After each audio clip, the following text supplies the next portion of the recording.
I believe, lo the many, however long ago it was, I threatened, promised, whichever, to show you the combo from the Yuta piece.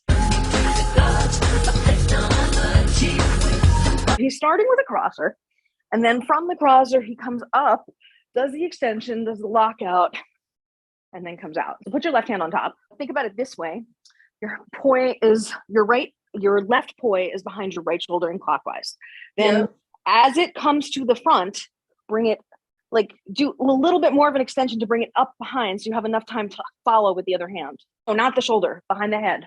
I think of this as like your ear shoulder pocket as opposed to the crown. The pinwheel or windmill is directly over the crown. The shoulder reel is in the pocket. Your pattern right now when you're doing it is more like this rather than this. Now, visually, those are different, right? You can see that this is two circles that overlap, forming a Venn diagram versus a single circle, which is the difference. So he's doing a single circle, which is the traditional windmill over the shoulder, versus this more traditional shoulder reel. Fundamentals can be fun. That's why they start with fun. Moving to the last move in the sequence. The last move in the sequence is what I would call a behind the back lockout. Lockout is a weird name. It's very old school. A lockout is where you are in the movement, and then for a beat, you lock it out into circles and then come back into the move. So this is in front of the body. This is behind the body. Back view, you want to focus on getting a clean lockout here at your 9 and 3, not here, not here, not here, not here, but here, like a T, a solid T. And this is behind.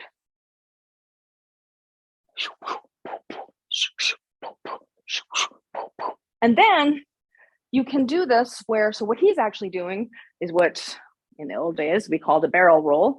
This was before people had named the inverted barrel roll. They're two different things. This particular barrel roll is based on the modern dance theory of, imagine there's a barrel here, like a big wine barrel or like a whiskey barrel, and you are turning over the barrel. So the poi would be behind me, in front of me, behind me, in front of me. Okay, so if I were to show you that front view,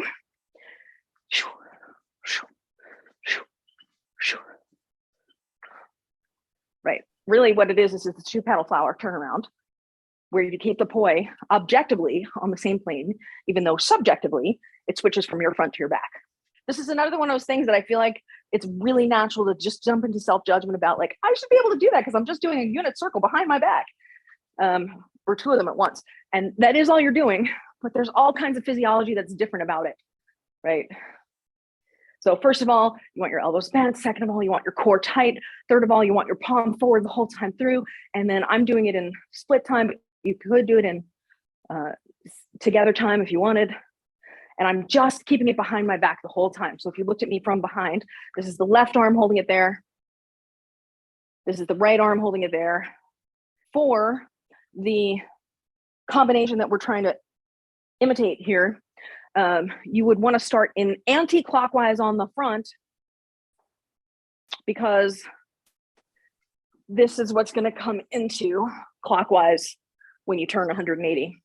Then switch it to the back and hold it there and practice doing that in split time. So that's the drill to prepare you for this turnaround. Once you feel comfortable just doing that, all you do is big giant, stop behind, do the pedals. Big giant, stop behind, do the pedals. Big giant, stop behind, pedals. So you're doing a two pedal flower turnaround where the two pedals are behind your back. If it's hard on the shoulders, then there's a couple things. You're probably not rotating enough with your palm forward. You're also probably not doing the Pilates drill fully, or the Pilates motion fully, where your earlobes over your shoulders, over your hips, over your heel. You're using your core muscles to hold you up. And then you are pulling your traps down, and then your rhomboids and traps down and in. So you're going in towards your spine and down toward your sacrum. So it's not this, it's this. It's not this, it's this. This stresses your shoulder. This does not stress it nearly as much in my experience. But I would recommend before you try putting both hands together, that you start with this. Oh, I got my one hand here. Okay, now I'm going to do the extension all the way around and come back behind there. I've got my hand here. Okay, and I'm ready to go full extension all the way around, and then I land back behind. And doing it with one hand, where you could repeatedly do it in a row, right? So, okay, I have it once. Boom. Okay, now let's see if I can do it 2 times in a row.